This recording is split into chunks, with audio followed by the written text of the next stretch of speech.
So today's talk is all about kindness, and it came out of a request from the community to talk about kindness specifically in relationships.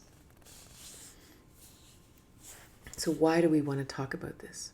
Why is this really important? One of the number one things we seek in life is connection with other people. And it eludes us. Maybe we're lonely and we want a relationship with someone. We want a romantic relationship. Or maybe we just want someone as a companion. Or maybe we just want friends.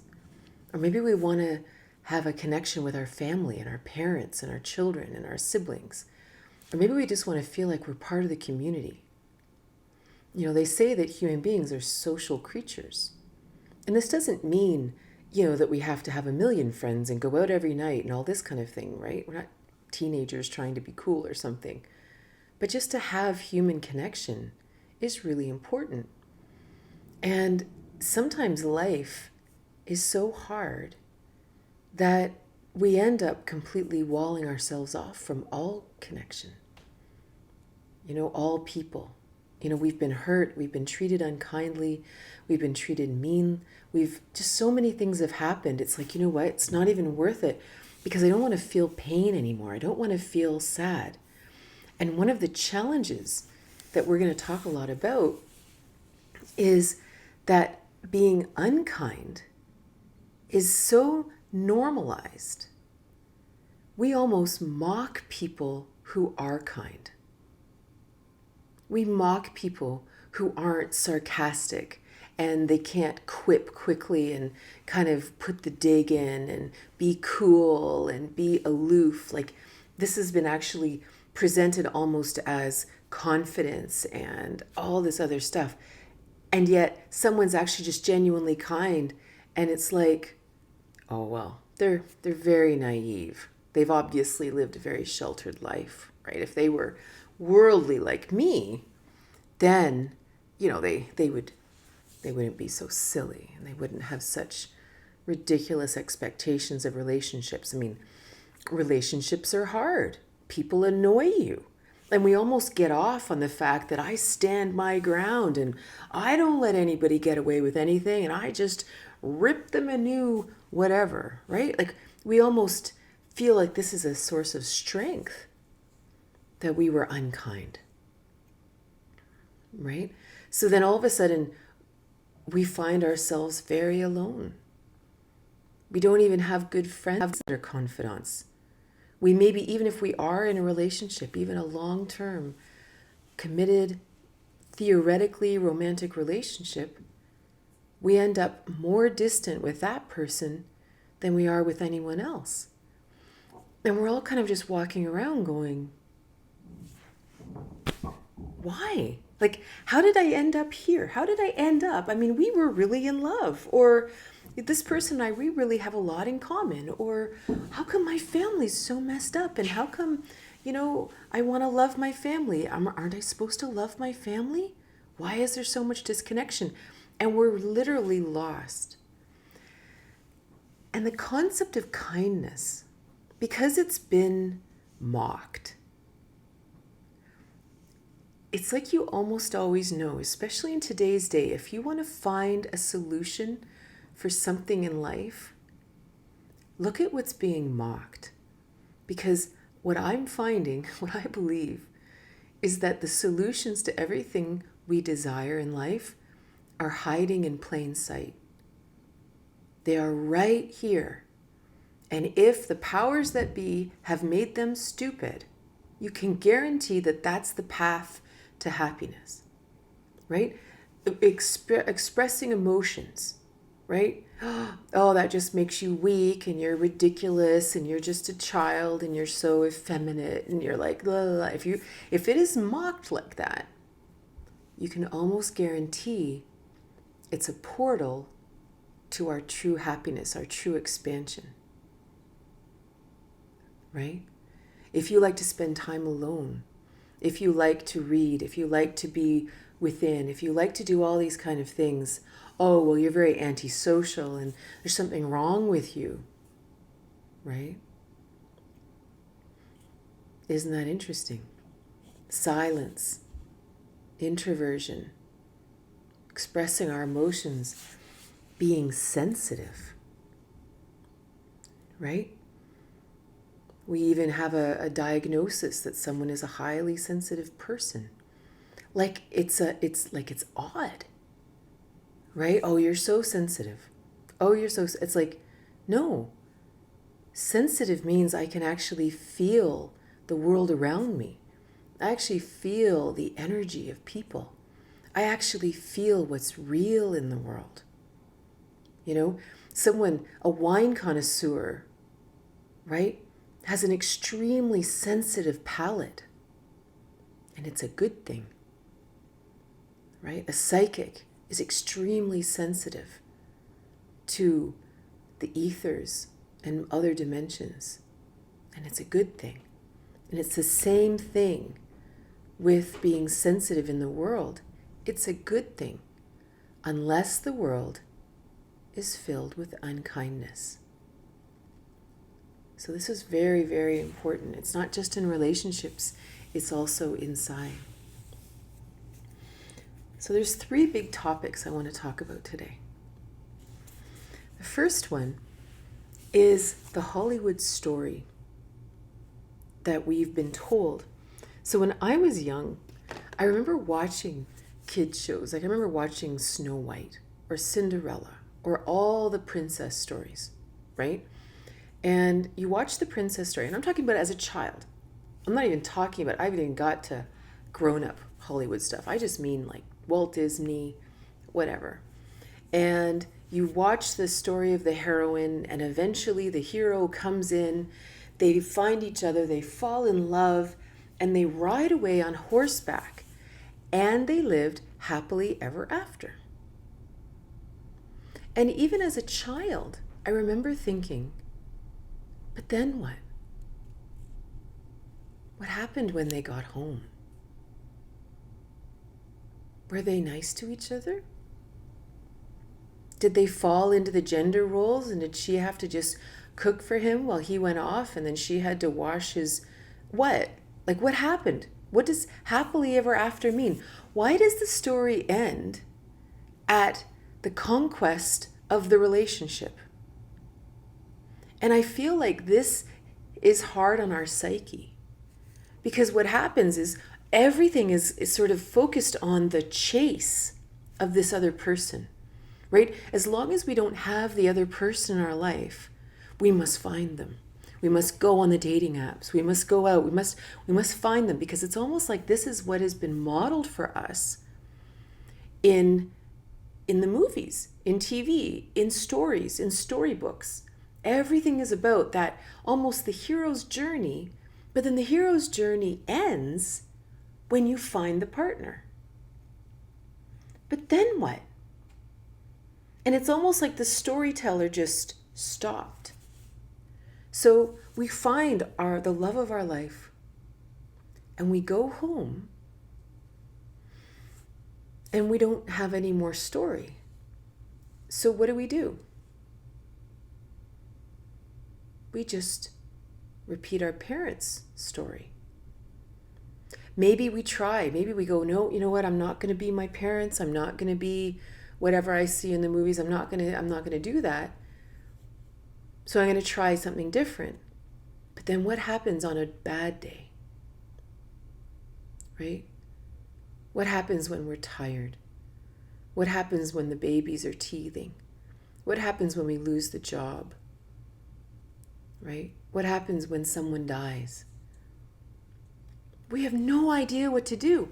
And then the crazy thing is, even the stories that we watch in movies, if we get, we grew up now, and now we're watching grown-up shows and grown-up TV. What are we watching there?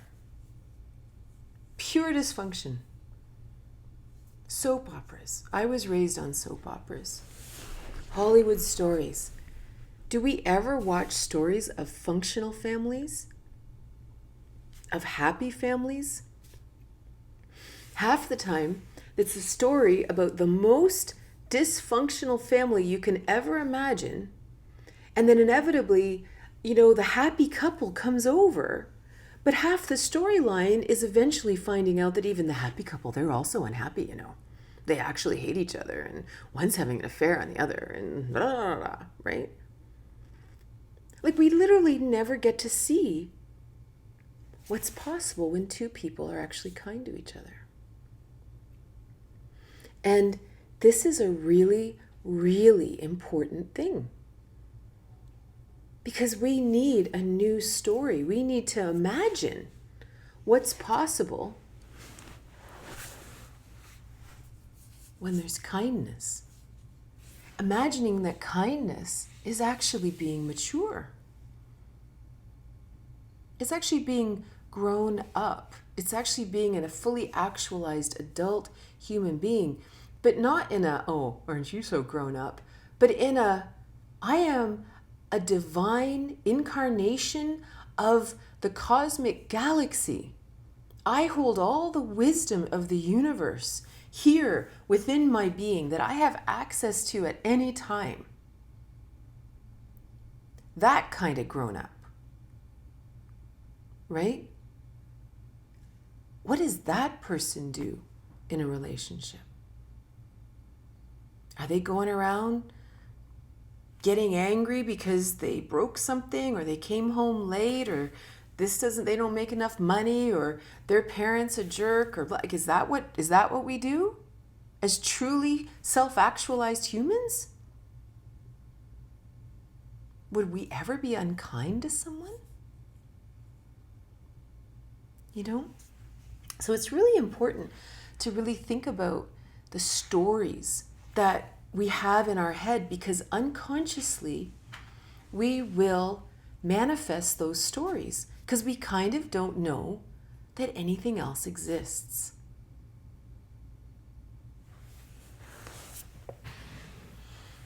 So then we have to ask ourselves, if I'm in a relationship, and again, this could be romantic, this could be a friendship, this could be siblings, this could be parents, family. What is the story I have in my head as what's normal? Right? Really? Because the problem is, if we just say, well, I just want everyone to be happy. Okay, you want everyone to be happy.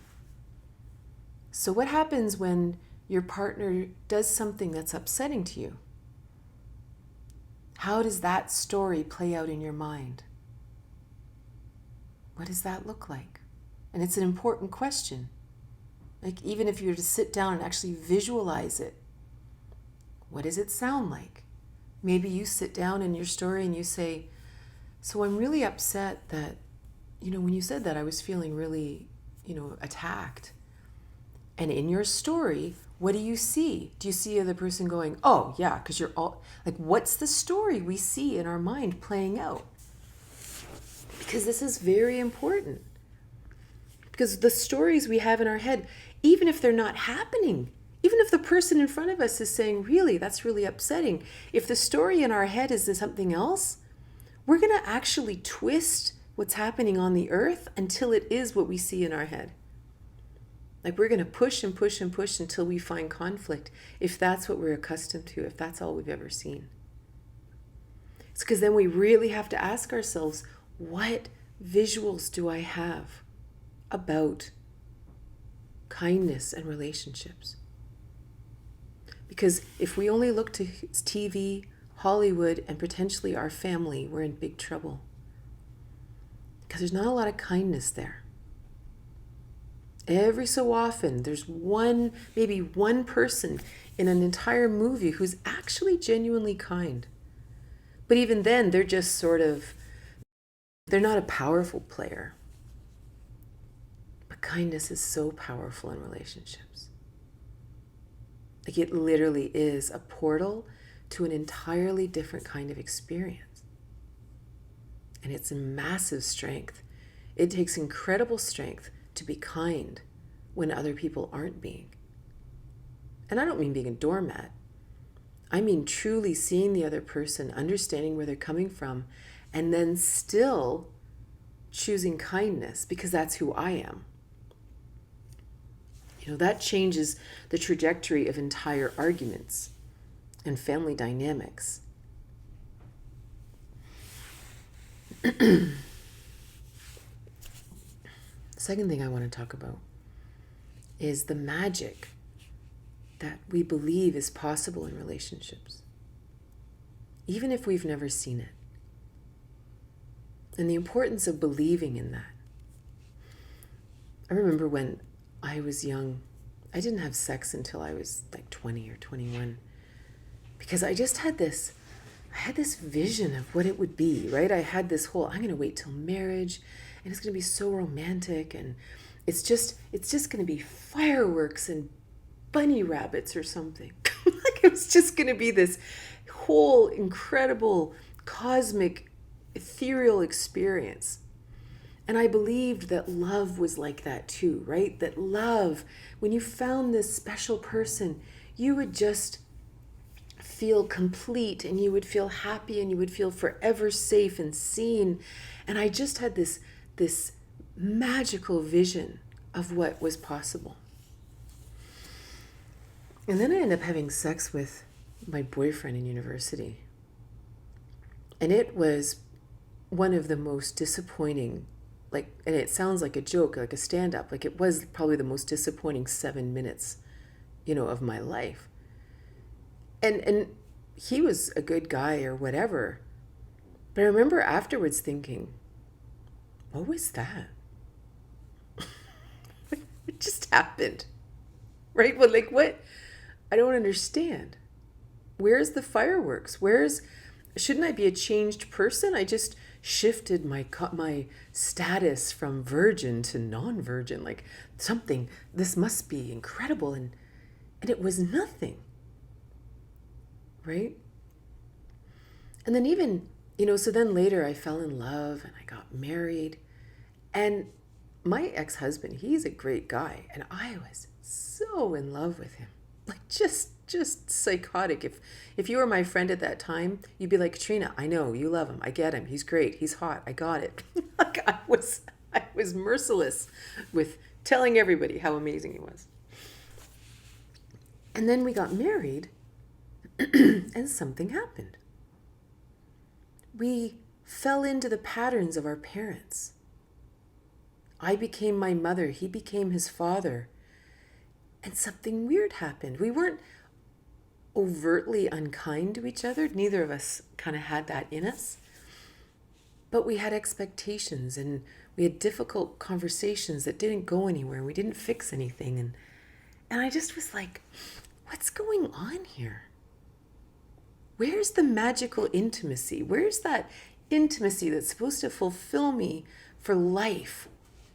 Where is that? I found the perfect guy. Why am I not just over the moon? What's going on? And he's a great guy. Like if you had met us, we were just Wayne and Kat. We were just this, epic couple or whatever. But inside I was like, but there's supposed to be magic. Where's the magic? Where's that thing that my soul knows is possible? And that went on until I discovered Tantra. And I literally, lots of you guys have heard me talk about this or read my book, Tantric Intimacy, but I was literally lying beside him. It was, maybe year 10 of our marriage. And I was lying with him in bed, and all of a sudden, I think we just had sex or something. And I was just asking God, asking the universe, what am I missing? This is the perfect scenario. Why am I not feeling this magical intimacy that I know is possible? And the word Tantra rose in my consciousness. I'd never even heard this word before. And this was kind of pre-internet, as the internet is now. And so I had to go to the library and look it up and blah, blah, blah. And I discovered the Tantra that I was seeking. And it was all about opening your heart. It was about understanding that we are spiritual beings, right? That we are actually meant to connect with each other in a galactic, infinite, spiritual way. We're not just meant to bang against each other. Which of course then started to ask me to redefine why I'm even in a relationship.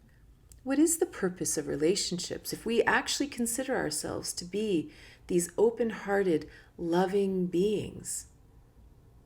If I'm in a relationship, is the relationship just to kind of work out our edges? Is it just someone to share bills with? Is it just someone to have sex with on a regular basis? To raise a family, create an economic unit in society? And the study of Tantra started to make me think, no. Like if we are actually fully divine, fully physical beings and we're in relationship and we connect through the heart, what's really possible here? And so this started changing my life because it started raising the bar above the stories I'd always seen in life. Those stories of the whole, they lived happily ever after. We don't know what they did, but they lived happily ever after. Or all the stories of the dysfunction in the soap operas and the Hollywood movies and everything, right? It raised the bar and said, no, no, no. That's just all weird drama. That's all based on people being unkind to each other. And then this person reacts, and then this person reacts, and this person reacts. And you do all this, and then those people go out and have children, and then they do the same thing.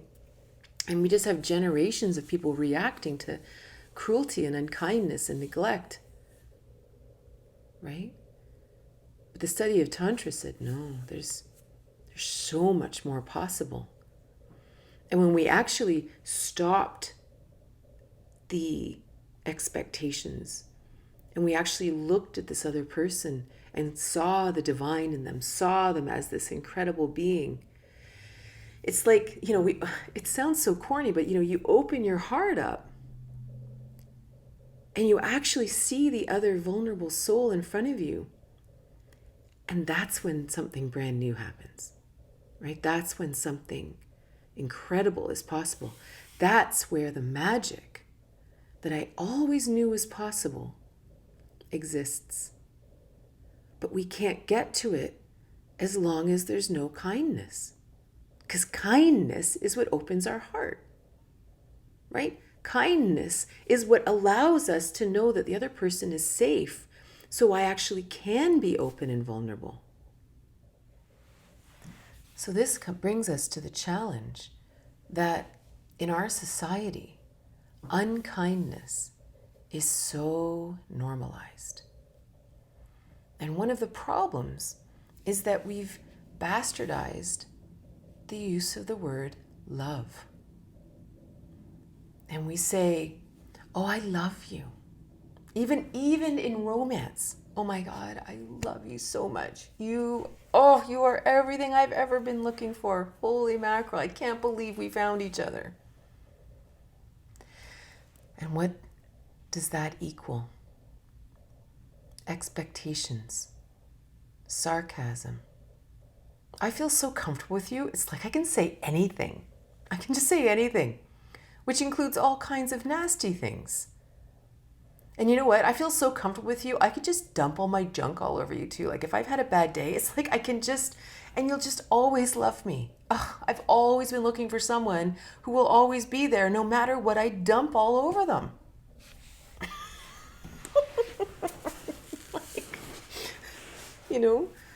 In families, love means punishment, mockery, neglect,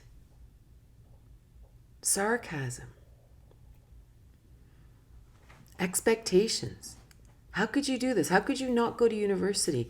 How could you live your life like this? What will the parents, what will the neighbors think?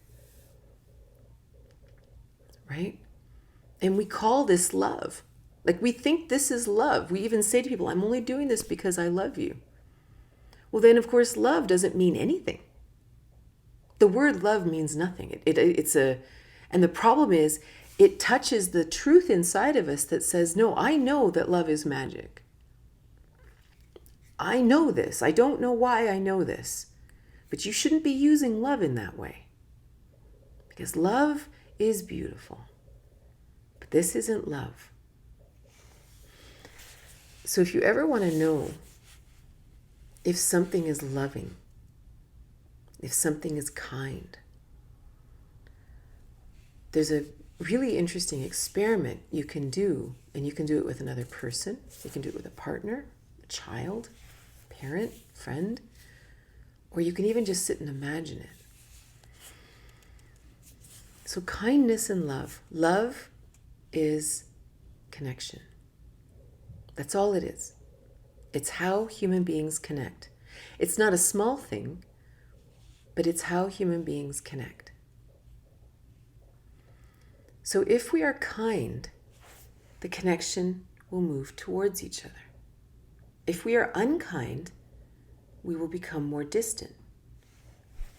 So if you imagine standing in front of someone, maybe you're upset with someone about something,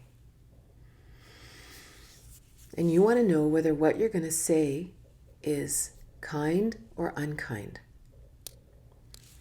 They're standing in front of you, and you say this thing.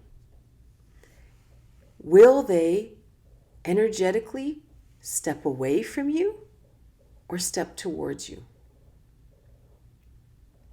If you say something to your child, if they move away from you or come towards you, you can tell whether it's kind or not. Right? If you say something to your partner, do they wall off or do they lean in? Right? That's how we know. Because people are, someone says something and you kind of back up a little and you're like, wow, that's not really kind. And they're like, oh, for God's sake, that's not how I meant it. You know what I mean. And it's like, you can pretend you mean all you want. All I know is I took 2 steps back. That's all I know. And this is what we have to do because unkindness is so normalized. We have to start becoming that sensitive. Right? We have to actually start noticing energetically, do I move away or does what this person said make me lean in and want to be closer?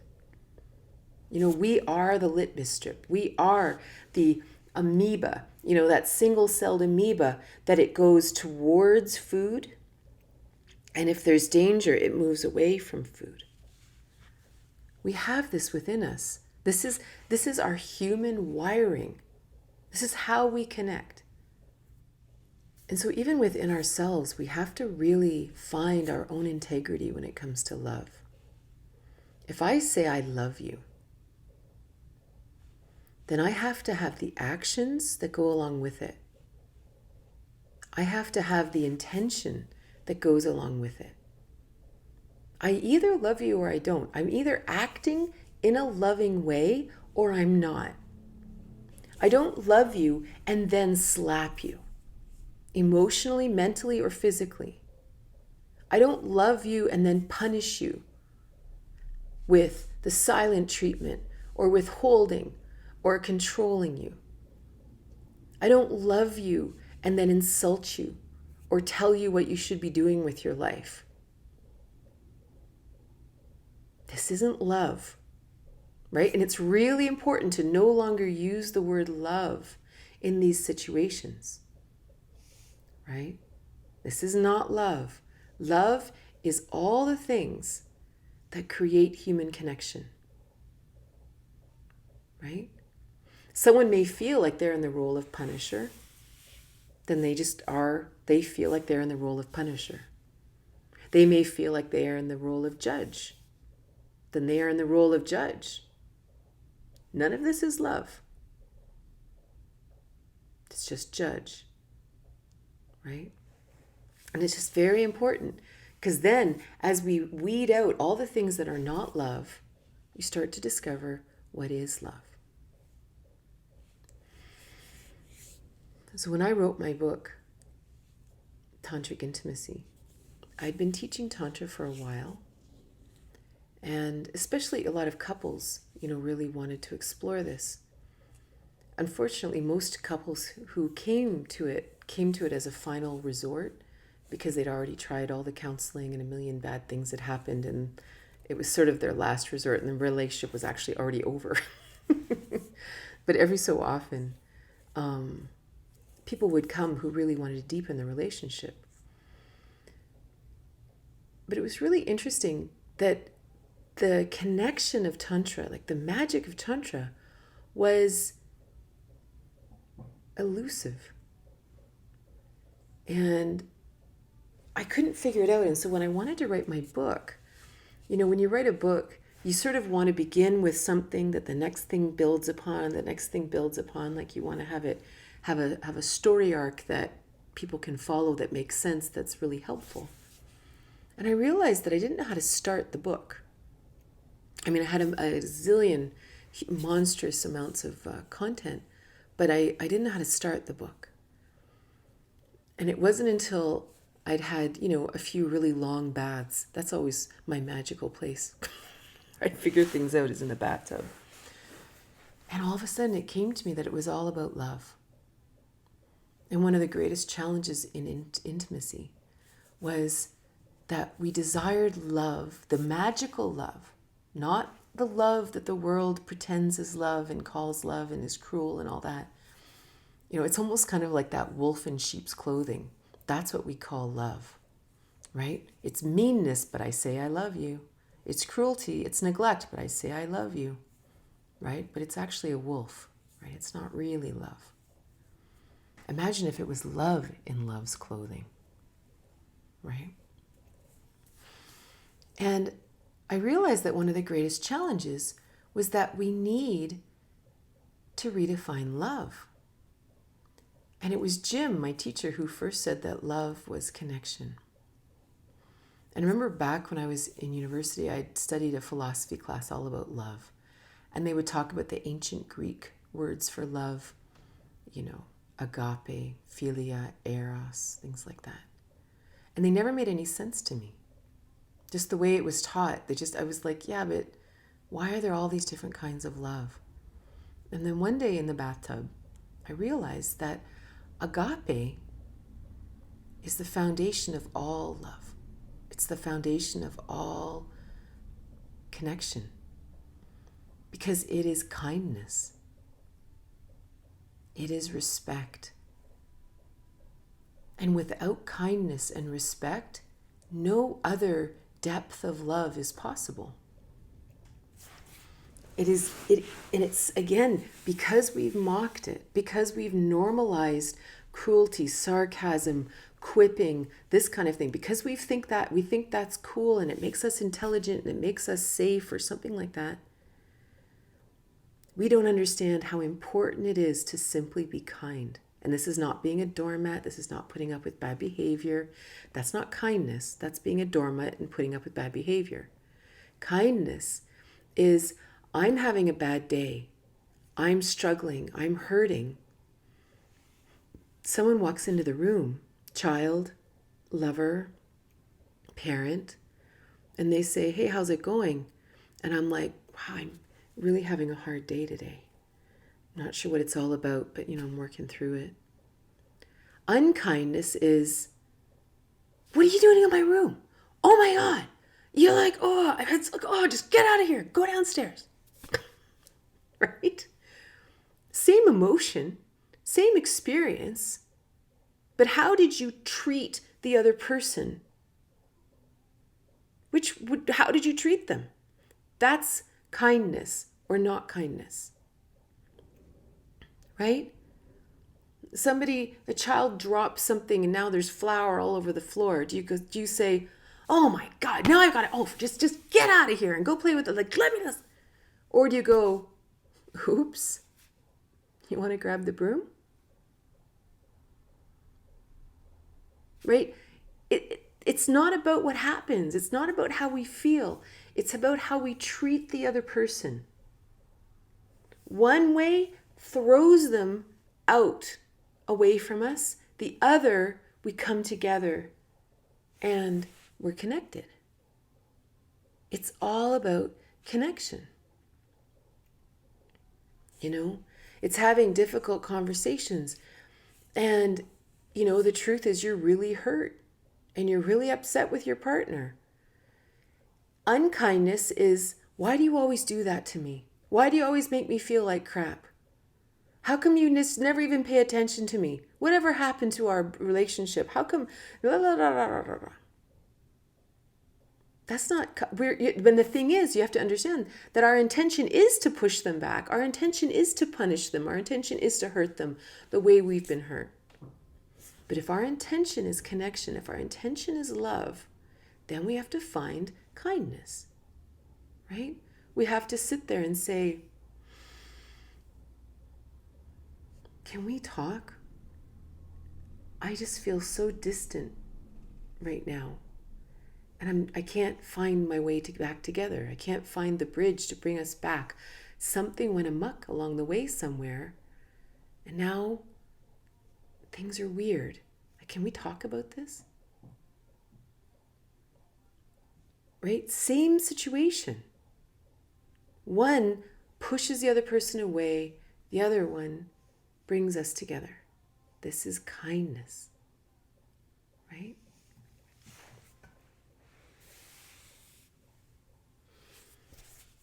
So when we look at kindness, when we look at the stages of love, agape, kindness is the foundation, and this is everywhere. This is with our children. This is with our parents. This is with our colleagues. This is with our employees. This is with our neighbors. And kindness looks at each other and says, well, this person has a journey. They're on a separate path than I am. I respect their path. I understand how hard it is on my path. So why would I do anything to upset their path? Right? But of course, this begins with kindness to ourselves. Right? All of it. It's easy to say, oh, this is how it is with other people, but it's all about us. Right? If I drop the bowl of flour and it's all over the floor, what do I say to me? Oh, for God's sake, damn it. Right? Do I say the same thing to me as I would to the child?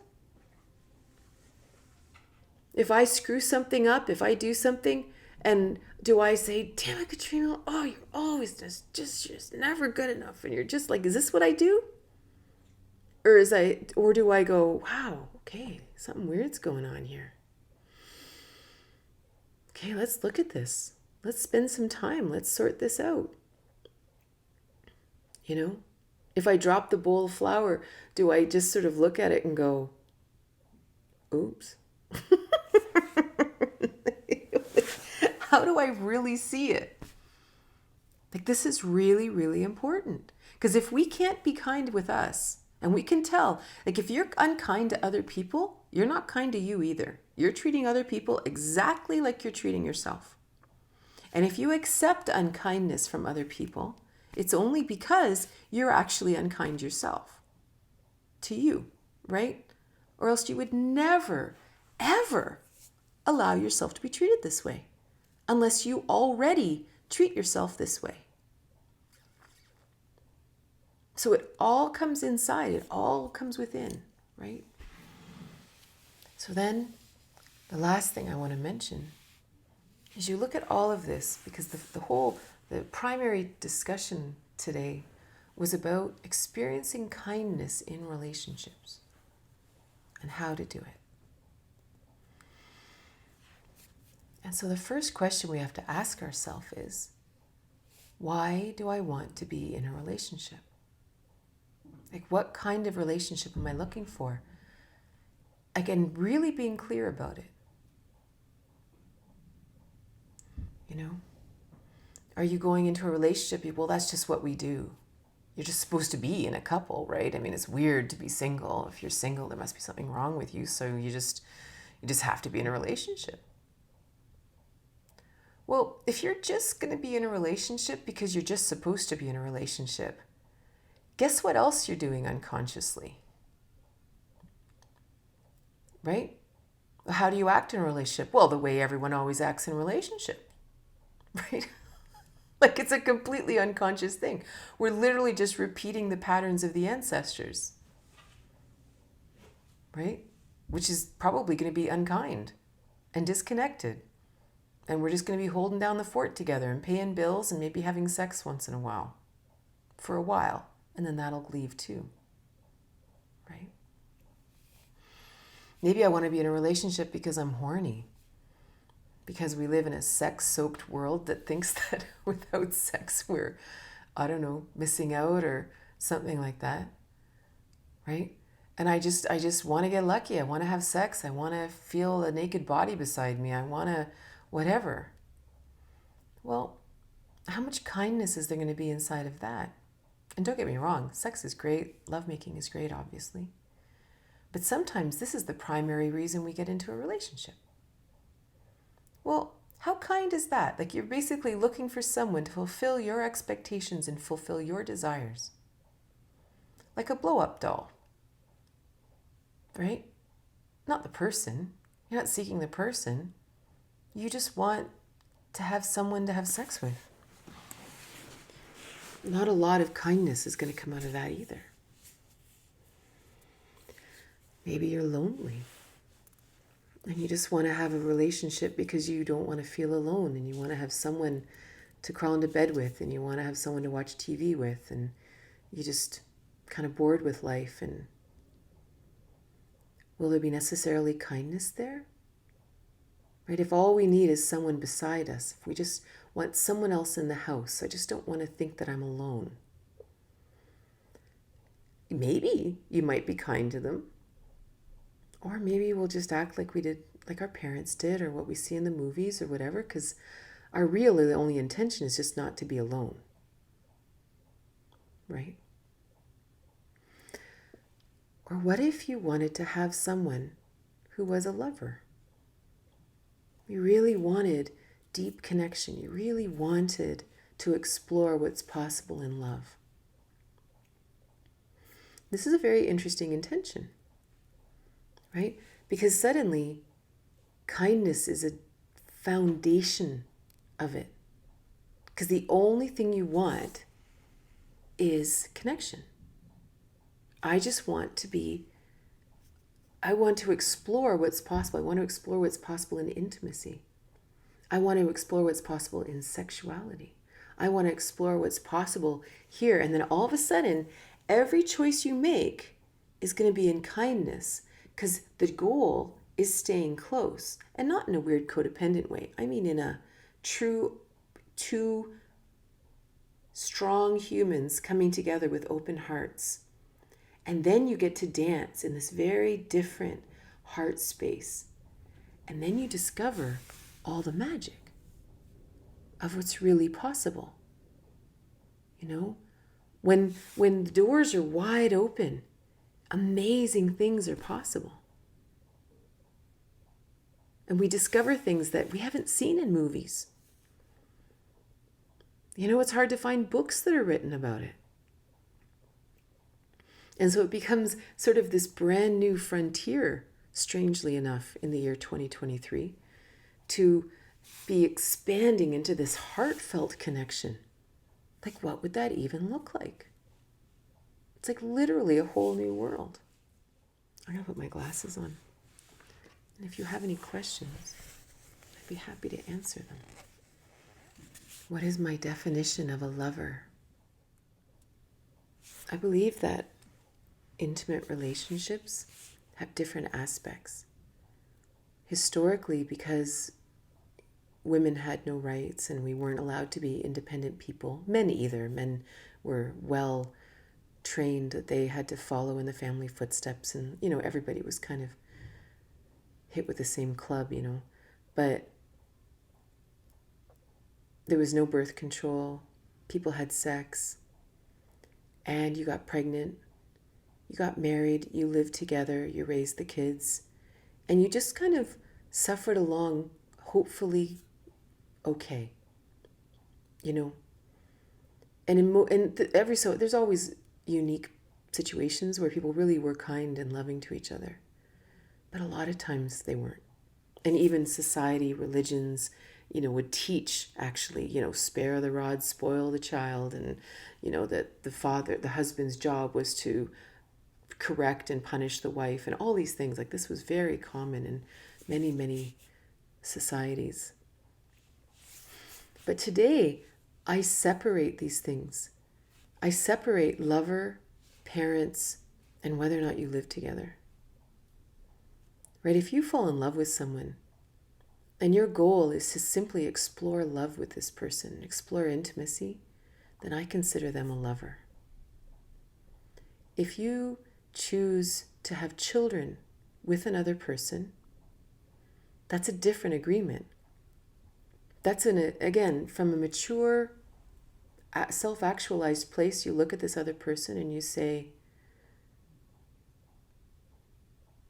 would you like to have children? Yes.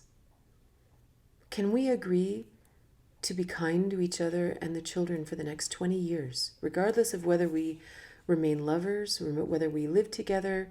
Can we raise children together as parents? This is a separate conversation. There are people who want to be lovers, but they don't want to be parents.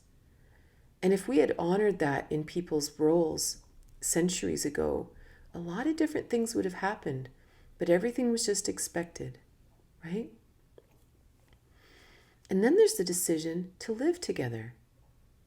Do you want to live under the same roof as this person? Whether you're lovers or whether you're parents with co-parenting, living under the same roof is not required. You could be lovers and live in different towns, or live side by side or across the street from each other, or in different countries. But this person has your heart, and you get together and you make love, and you know that this has nothing to do with proximity. So I separate these things. Sometimes they all come together, and sometimes they don't. But I see the role of a lover as just someone who you just get to open your heart with and explore intimacy and sexual intimacy and all these wonderful things, and really see where it takes you. How do you best retrain yourself from flashing unkindness as a reaction? So this is where meditation and yoga is so important, because the reason that we do meditation is to actually separate our mind from the programs and the pain that we've experienced, because within us is what they call a witness mind or a neutral mind. And when we sit in meditation, you know how they always say, okay, you're going to sit there and you're going to breathe and you're going to focus on your breath, you're going to focus on your body, and as thoughts come in, you're going to let them float by. You're not going to engage with them. You're going to stay in the center, in the breath. And very often, this is where we say, well, I can't do that. I'm bad at that. I'm not good at meditating. I'm not good at that. But this is the muscle that we are building. In the same way, if you go to the gym and you want to build your bicep, you can only do so much at the beginning, and eventually it becomes stronger and stronger as the neural pathways are created, as the muscle gets stronger. So when we're meditating, the reason we're doing this is we are practicing creating this witness mind. And we're strengthening our connection to the witness mind as the witness mind observes the thoughts flowing by. And we just practice watching the thoughts going by without grasping them, without letting them hook us, right? These are all our reactions, responses, things that have happened in our past. So we are practicing doing this. Meditation, I know it's just become kind of a spiritual woohoo thing, but we are actually retraining the mind, because as children, we are raised, we're much more primal. So we react out of fear. But now we're adults. And we have to learn that we have so much greater potential, so many more abilities. So as we do that, as we practice this witness mind, we start walking around our life observing ourselves. We observe behaviors, we observe people, we observe other people saying things that would normally trigger us. And we watch with this witness mind. And the other interesting thing that meditation does for us is, like the story of Pavlov's dogs. And I know everybody knows it, but I'll just say it. So the dogs would get fed, right? Well, what Pavlov did is he would ring a bell, feed the dog. Ring a bell, feed the dog. And what would happen is eventually he'd ring the bell, and the dogs would start to salivate, anticipating the food. Well, what happens in life is somebody says something, it's like ringing the bell, and we just start to salivate. We just start to react, just like a Pavlovian dog. Meditation retrains that bell, that as we're meditating and a difficult thought comes in and we breathe deeply, our body shifts out of fight or flight, we're able to think clearly, and we say something different from a neutral space. And if we do this regularly, if we do it to the point that we actually develop this ability, as soon as somebody says something, all we have to do is take a deep breath, and that becomes the bell that rings that causes our body to shift out of fight or flight, and we can respond differently. Right? So meditation isn't just practicing developing the witness mind. We're actually reprogramming our nervous system's response in stress. How are we kind to a narcissist? It begins with connection with yourself and your own truth. And when a narcissist wants you to live in their world, they want you to believe what they believe, they want you to believe that you must act against your truth, or else you're hurting their feelings and you're harming them, right? So this is where you must be connected to you. And you must honor your truth above all things. You must know that your reality is the only reality that matters. This isn't selfish. This is your perception. And if they're saying something and they're blaming you for something that's not actually true, then you just simply say, well, that's not true. And they may spin backwards and sideways and all that kind of thing. And that's okay. Right? Just like a child. When my children were 2 years old, they didn't get their way. That's not fair. And they would scream and yell and jump up and down. But I was an adult. Right? They're just 2. And in many ways, narcissists, when they don't get their way, they will have a temper tantrum and they'll blame you. But they're no different than a 2-year-old. And when my children were 2 and they were freaking out, I was still kind to them. I didn't beat them or make them go to their room or anything. I would just sit with them. And I remember was sitting on the stairs with both of them at many times while they just were furious that they didn't get their way. And I would just sit with them while they screamed and yelled and banged the stairs and banged the walls and did whatever they had to do. And eventually they tuckered out, and we just go outside or something. But it's important because the problem with narcissists is the only reason we're even entertaining it is because we've also been trained that no one else is allowed to be unhappy, no one else is allowed to be uncomfortable, and they know that, and if they can make you feel like you've made them unhappy or you've made them uncomfortable, we'll change our behavior. Kindness is just being honest to self, to others, and being free to have the choice to walk away if someone's having a temper tantrum, or they're freaking out, or they're not getting their way. That's okay. You let them do it, but we have to be okay with their discomfort. How do you keep your kindness when setting a boundary? Well, a boundary is just yours. Like it's a personal boundary. It's not about other people. So I may have a boundary that I would never let someone hit me. I would never let someone yell at me.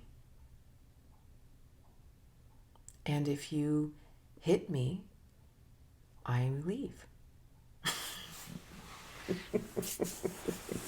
That's my boundary. It has nothing to do with the other person, right? Then that's it. If you yell at me, this conversation's over. That's it's my boundary. And if I walk away and they're like, what are you walking away? It's like, well, I'm not going to be yelled at. There's nothing to do. It's so funny. Like I don't desire fighting. But again, we can declare boundaries, but we have to act them. They have to be real. Right? I either allow someone to hit me or I don't. And I'm going to use hitting because I know that's really violent.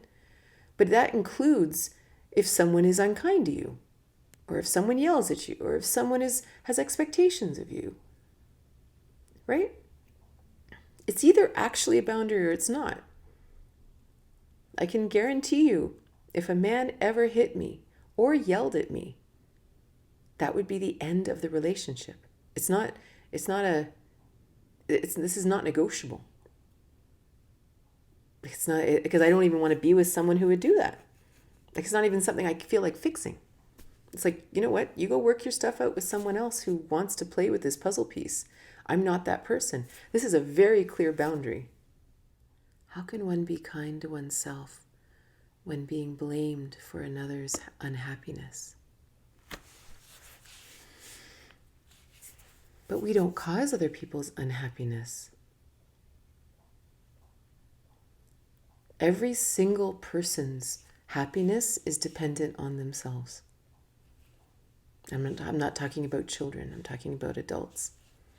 Each one of us chooses to be happy or unhappy. Our circumstances have nothing to do with it. This is the foundational teaching in almost every spiritual practice. One of my favorite spiritual teachers, was the story of Saraha. And Saraha wanted to study Tantra, and he studied Tantra with this master, and they went and lived on the cremation grounds in India, right? Bodies being burnt, people wailing and grieving. But his journey was to find happiness even there, to find ecstasy. So if someone is blaming you for their unhappiness, it isn't true anyway. There's no such thing. So thank you so much for being here. I hope you have a wonderful day.